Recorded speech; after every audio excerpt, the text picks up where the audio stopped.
Hi, welcome to Sarat Chandra IAS Academy. Today we shall see what are all the news. Today we will see the what are all the news in the newspaper. So if you come to the first page, we can see that there is an increase in the voter percentage. So as you know, in democracy elections are very important. Currently elections are happening for the 4 states. Currently elections are happening across the 4 states. In 4 states we're having elections in the 4 states.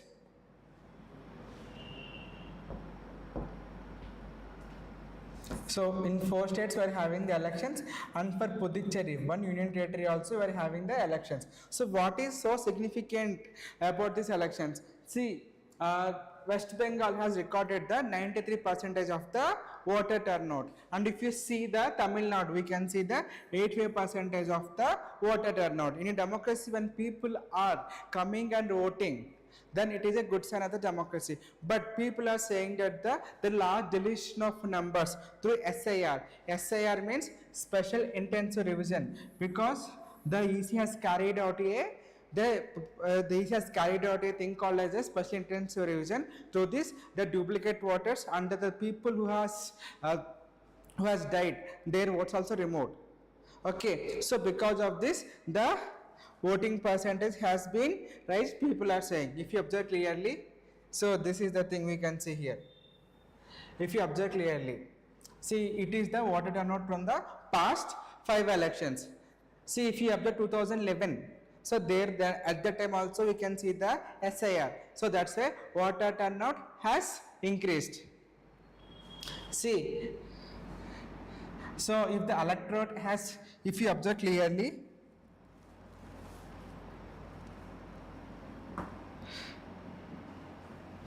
if the electorate remained as it was in September 25, prior to SIR exercise, the TN would have recorded the turnout of 76%. So this is about the elections that is happening across the 4 states and the one union territory, Puducherry. And then coming to the another page, see on this one.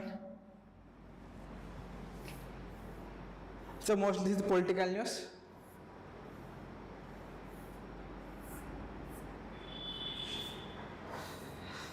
So on this one, if you observe this article or this news item, if you observe this news items, if you observe this news item, so DCA flags 75 medical shops for violating the drug sales norm. So if you know about the DCA, Drugs Control Administration. So recently, if you observe in the last week, we saw an editorial on the medicalization, because that article is about the recommendation of the medicines for the many of the for normal things also we are recommending the medicines rather than changing the lifestyle habits. Due to this, people are using the medicines more. Particularly, there are 2 drugs called as the tirzepatide and the semaglutide. Tirzepatide and the semaglutide, these 2 are the drugs which are the weight loss drugs. But there are some medical shops. See, medical shops generally do the over the counter selling, OTC, over the counter selling. See, to the over the counter selling, and they can sell the medicines without the medical prescription. See, these are the weight lossing drugs, and if you are using these drugs in the longer time, you maybe get addicted to it, and they may get the diseases also. So that's why DCA, Drug Control Administration, has raided these medical shops and found out that they have violating the norms. And here also we need to understand about the Drugs and Cosmetics Act. So these 2 things you need to know, because from the prelims perspective. Okay, and then here also mentioning about the heat wave. It is also saying that the temperatures had already crossed the 45 degrees centigrade.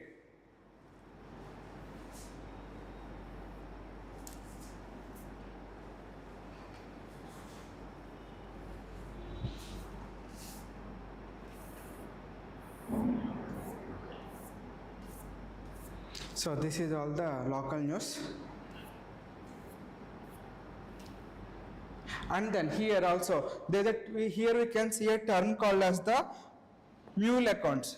See, here you can see a term called as the mule accounts in the banking sector. See, what are the mule accounts? These are the bank accounts through which like transfer of the money and through illegal means will be carried out through these accounts. If the mule accounts are more, like it is used as a source for the black money. So here the Sajjanar, Hyderabad Police Commissioner Sajjanar addressing the banking conclave, here he mentioned about this, prioritize the customer safety or the account targets. So if the banks are primarily focusing on the like opening of the bank accounts, then these bank accounts can be used as a source for the black money or to do the like illegal transactions. So he is asking the banking sector, like banking employees to prioritize the customer safety over the targets given by the banks.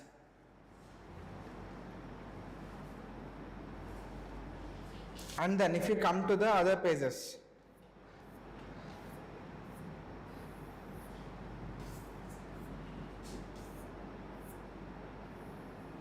so and then this is another important article which came in the news today. So if you observe clearly, so what they see, inquires flags rising maritime heat, rising maritime heat waves in the Arabian Sea, warns of ecological impact. See, we should know what is marine heat waves. See, if you observe the rising temperatures on the land surface, we call it as the heat wave. If the similar things happens on the sea surfaces, we call it as the marine heat wave. See, what will happen if you have the marine heat wave? See, like sea is the source of the. See, if you observe clearly, we need to understand a few things. See, the earth is covered in, if you observe the surface of the earth, see 3 parts is by the ocean and 1 part is the earth. So, if the temperature on the oceans increases, it impacts the marine biology. At the same time, like there is a thing called as the phytoplankton on the surface of the water, which carry out the photosynthesis, and it acts as a food for the other small fish.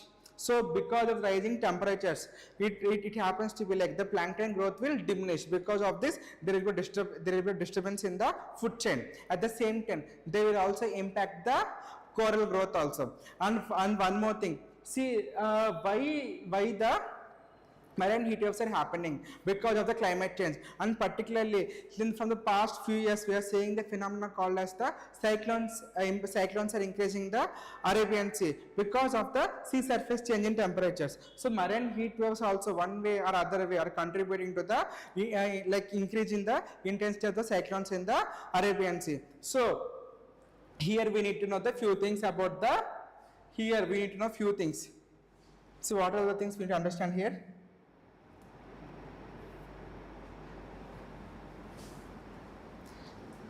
So, Indian National Center for Ocean Information Services has reported that the Arabian Sea is expressing the thermal stress. So, rising concerns over the coral reef and the health of the deep sea fisheries. So, because of the increase in the temperatures, we will be having the impact on the coral reef as well as the fisheries also. So, here also they have mentioned the category. See, like there is like 22% of the, see if you see the entire Arabian Sea region, 22% of that region is under the watch category, 9% is under the alert category, and the 5% is under the warning category. That means nearly 36% of the Arabian Sea under the heat stress. So what is the, when we consider the when we call it marine heat wave? See, when the surface temperature of the sea increases the 98th percentile of the climatological norms, then we consider it as the marine heat wave. See, because of this marine heat wave, Andaman Nicobar Islands are the most impacted one, and then they could disrupt the plankton growth, and then So and he is also saying that the marine INCA is MAHAS. MAHAS means Marine Heatwave Advisory Services. So we should know about the MAHAS also. Marine Heatwave Advisory Services. MAHAS. We should know about this term also from the prelims perspective. MAHAS. MAHAS means Marine Heatwave Advisory Services. So they are saying that the impact will be till the woman also, and then what are the impacts also they are mentioning here. If you come here, see, a marine heat wave is the parameter to understand the excessive heat in the marine environment. So it is caused by the combination of the atmospheric and the oceanographic processes. So we should know about these two terms also. So marine heat wave is the culmination of the oceanographic process and the atmospheric process also. So in the long run, what will happen means, like because of the marine heat waves, there will be high intensity of the cyclones. So if there high intensity of the cyclones means, it is the coastal states or the coastal cities that will be at the loss.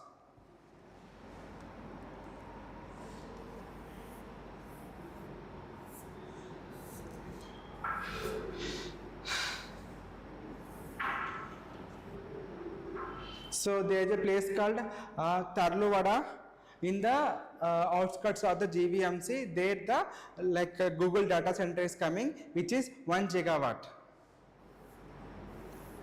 So we all know what is happening in the West Asia. This crisis going on between the Iran, Israel and the USA. So the person who has written this editorial is a former ambassador to the West Asia. So what does he say? He is trying to give an historical overview of the reason behind the Lebanon, like Israel and Lebanon crisis. So he's saying that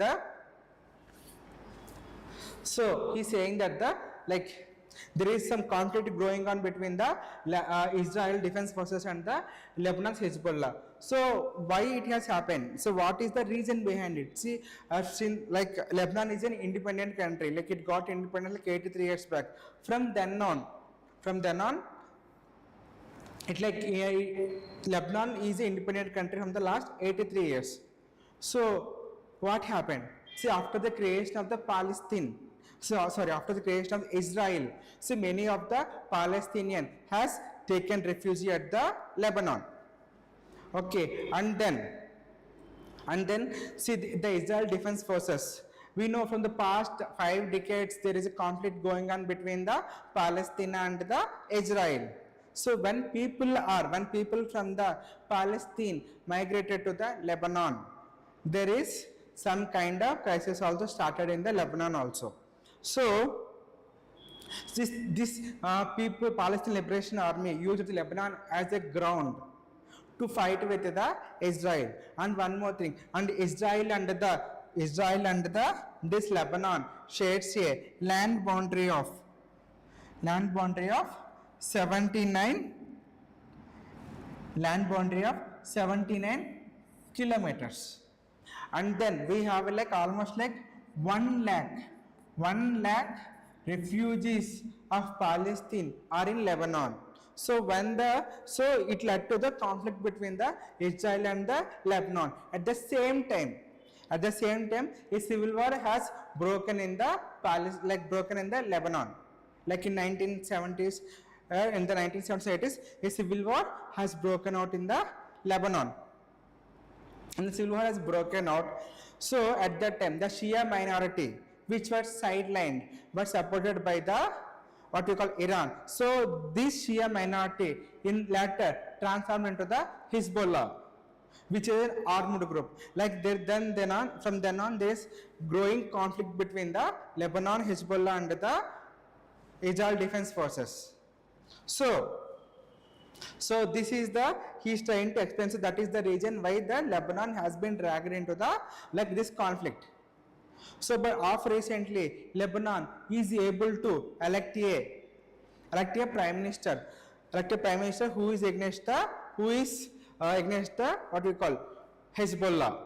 So the things are changing in the Lebanon. He is trying to give an overview, and then he is saying that the Hezbollah is bankrolled by the Iran, and they are stating Hezbollah as the axis of the resistance. See, in 2024, Israel tried to weaken the Hezbollah, and then after later also and recently also, Israel and the US forces killed the Iranian supreme leader also. So at that time, so they realized, so they have taken a strategic step back, and again they are fighting. So here he is trying to give how the peace process should be there. Like when USA is trying to bring the peace in the West Asia, so bringing the Hezbollah onto the table is also an important thing. But the many of the people in the Lebanon are thinking that the Hezbollah should give up the arms. For Hezbollah, they don't wanted to give up the arms because of the safety concerns. So he is trying to explain how the conflict in the West Asia is looking. And then if you come here, so this article is about till now India has signed agreements on what we call Paris Peace Climate Panchamal strategy, and we have NDC, National Determined Contribution. See, all these are targeting the climate action. Like India should move towards a climate sustainability. So here in the article, they are saying that from not only from the policy perspective, we should move this climate goals to the what we call to the state level, or to the state level, or to the state level, or to the grassroots level. So here they are mentioning about the what we call as the a thing called as the climate. So here they are mentioning about the climate resilient villages, and they are also mentioning about the climate resilient villages. So there is some studies going on, like one pilot program has been started in the Tamil Nadu region in order to tackle this climate action. So they are telling how they can be replicated across the India.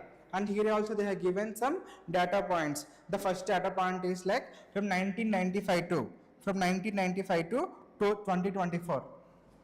Here 1995 to 2024. See, in this period of 30 years, we have seen the 430 extreme weather events, and then it led to the loss of 170 billions, and it impacted the 1.3 billion people of India.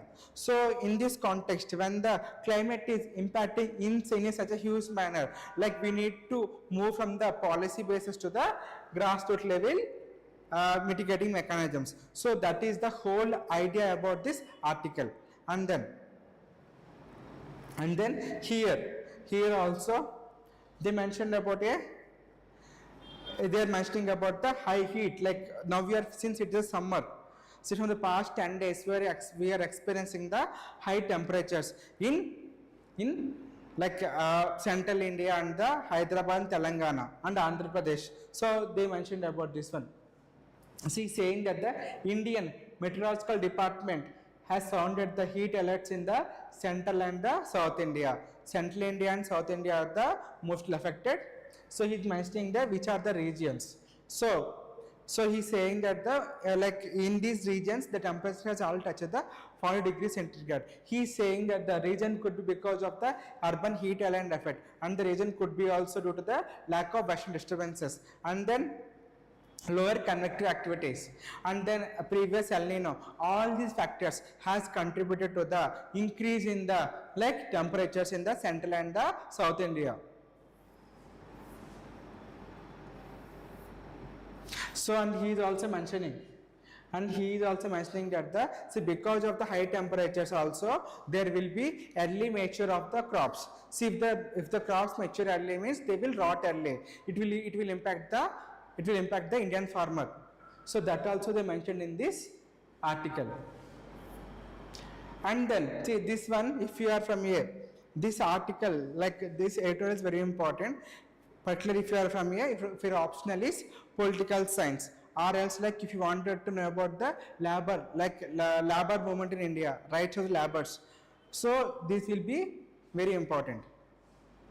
So he's mentioning about the weakening of the unionization. See, earlier in the independence movement, trade unions played very important role. They are vocal about the rights. They also exerted the pressure on the then colonial government. But of late, what has happened is the trade unions has become weak. So in this article, they are trying to explain what are the causes led to the weakening of the trade unions. So he's saying, so why we need to read this article? See, recently we can see protests by the laborers in the Noida region. So in this context, we should know what is happening. See, there is increasing the agitations by the workers, particularly in the manufacturing sector, and then they're also fighting for the minimum wages also. So in this context, they're asking, so what is the extent of the de-unionization among the Indian workers? He's saying that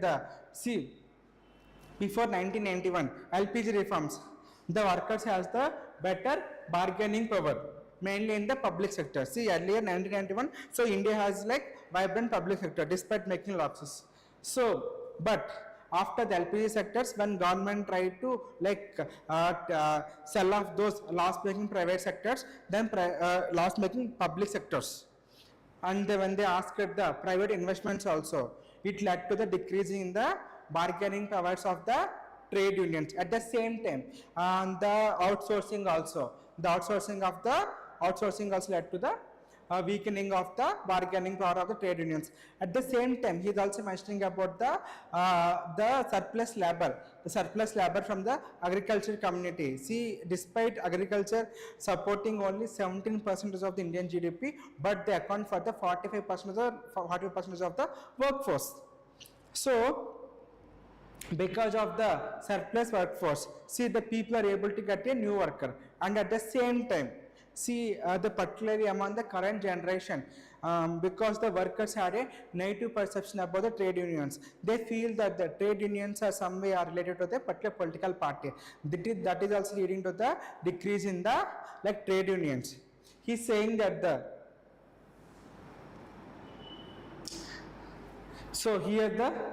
if you observe clearly, the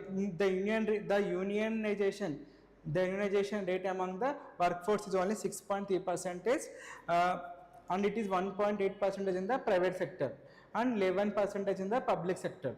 And even the recent labor codes also are not in line with the trade unions' opinions also. And then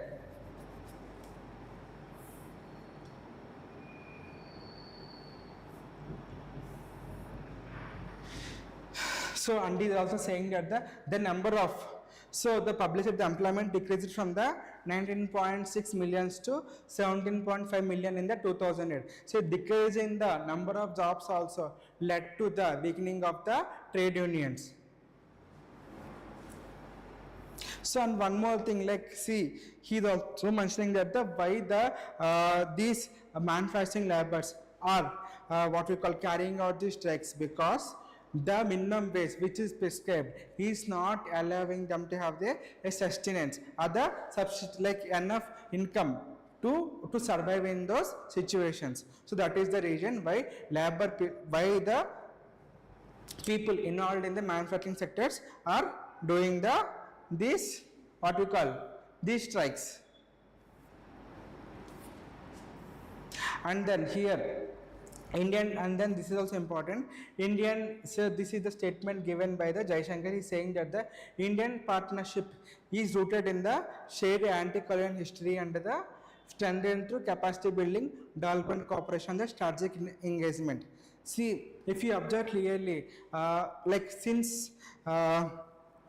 India and Africa share the same colonial past. Both were exploited by the Western powers at the same time, and also the Africa also has the high demography, and India also has the demographic dividend also. and at the same time, and Africa has the region of the high potential.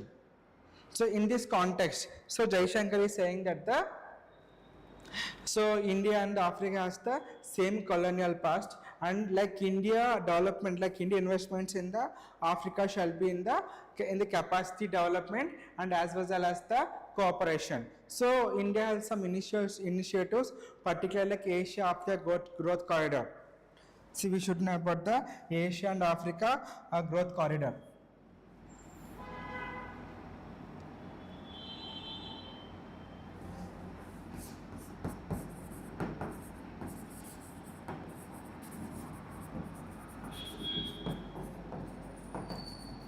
And we should also know about the African Union, and Africa also supports the India's candidature for the UNSC permanent seat.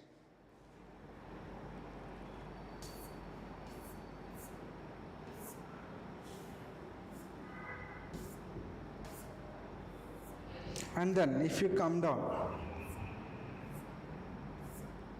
so we know what is happening with the Indian rupee. Indian rupee is falling from the past 3 or 4 months, and then he's saying that the rupee has fallen like 23 paisa despite RBI intervention. So he's saying that central bank actions failed to slide the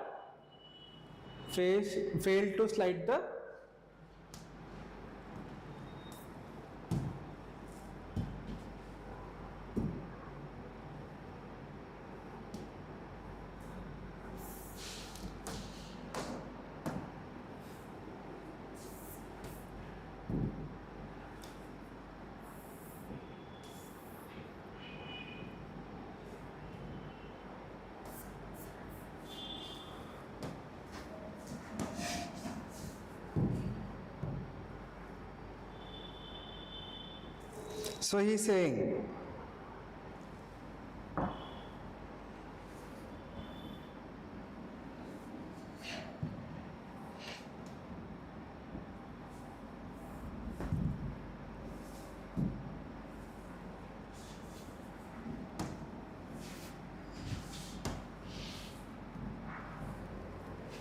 he's saying that the why rupee is falling. He's saying that because of the demand, the increase in the dollar demand, and the general shift towards a safe assets. So that's why, because of these two reasons and because of the crude oil prices also, the rupee is weakening. Okay. She mentioned here $100, like $100, and West Asia conflict. Because of this one, rupee came under the pressure and fell 23 paisa to 94.01. Currently, $1 equal to 94 rupees 1 paisa.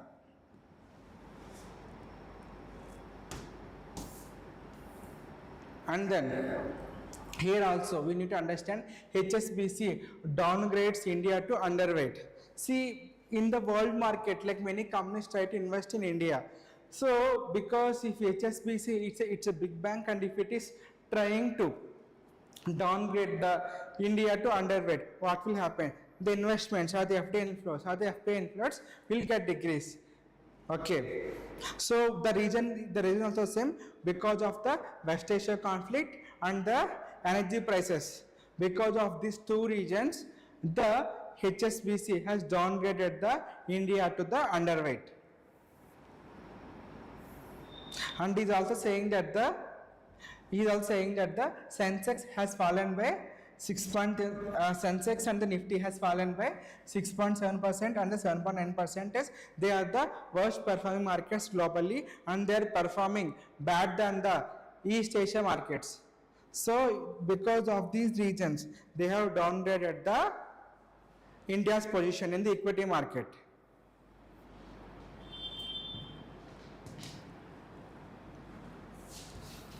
So here also saying that it is also about a RCS, Regional Connectivity Scheme, or the UDAN.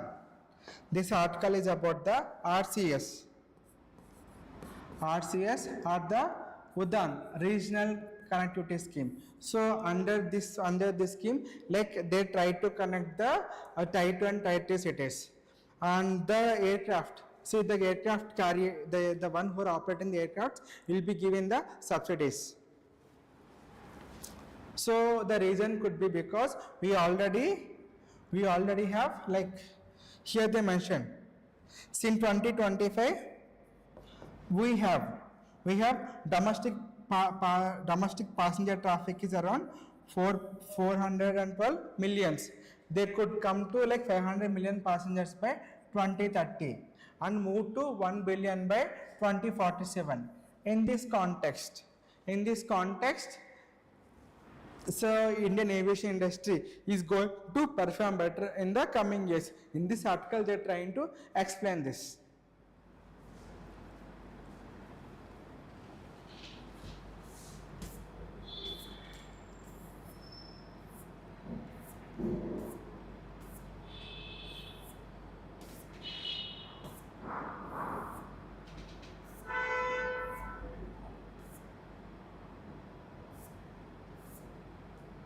So, and then we know, and recently the Telangana has done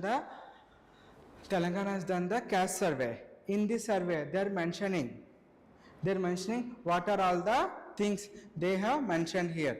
See, so the survey has covered around like 97% of the state population. They covered around like 97% of the state population. And then they have introduced a index called as the composite backwardness index. Okay. So, and they are saying that with no external conflicts means like any other caste trying to like weigh down these SC and STs, they are structurally locked down and at the disadvantaged position. They mentioned it in this caste census. And then they also mentioned like, see, SC community scores 96 out of 100 in the backwardness index, while general caste community scores 31 out of the 100. Okay, so this this backwardness index, so in that one SC community score 96, and then there is also multidimensional matrix. See, under it will be covering the education, occupation, living conditions. See, the average SC in this caste census, they are saying that the average SC household is 3 times more backward than the average upper caste. See, these are the things that are mentioned in this one caste survey. And at the same time,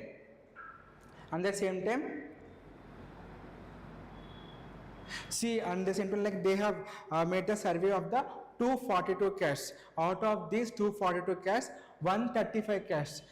See, out of these 242 castes, and out of the 242 castes, 135 castes, staggering 67% of the state population are at the CBS course, composite backward index. On the we have the Telangana government has bought the one thing called as the composite backward index. So now they have surveyed the entire Telangana. So in the Telangana they have surveyed 242 castes. Out of these 242 castes, 135 castes, their composite backward index score is higher than that of the state average. That means like 67% of the people are lagging behind the like normal development. And they are also saying that the inequality is spread across the spaces and the systems. And he is also saying that the people from the backward classes, if you compare to rural area, they might be at a better position in the urban areas, but they will be at the urban slums. Majority of them are at the urban slums, which may be slightly better than the rural areas. So that is the thing they are saying here. See, now how to tackle these issues. So they are saying that we need to strengthen the education, health, and the employment opportunities. And he is also saying that the Telangana has the growth without equity. We can see because there is like 67% of the 16% of the state population has the composite backward index score higher than that of the state average. And here they have given the what we call statistics also. If you observe clearly here, scheduled caste, see 3.1% more than the backward and general caste, and the scheduled tribe 3, and backward class 2.7 backward than that of the general caste. So the proportion also, agricultural labor, it will be mainly from the SC and ST communities, and in informal work, see SC and ST will be doing the most of the high they will be high proportion. So compared to SC and STs, like BCs are moderate. And then here is also, it is also about the like the status of the higher education institutions in India. Here they are saying that the like what is happening in the higher education institutions, the proportion of the representation of the general caste, like other backward classes, and the SC and STs. So they are mentioning that he is saying that the like proportionately the SC and STs and BCs are less represented in the higher education institutions. So and then the issues of the cases, the issues of the cases, or the issues of the discrimination are also been underreported. So those things are mentioned in this article. So he is saying that the equity in higher education institutions is more concerned by the gaps in representation. He is saying that the gaps in representation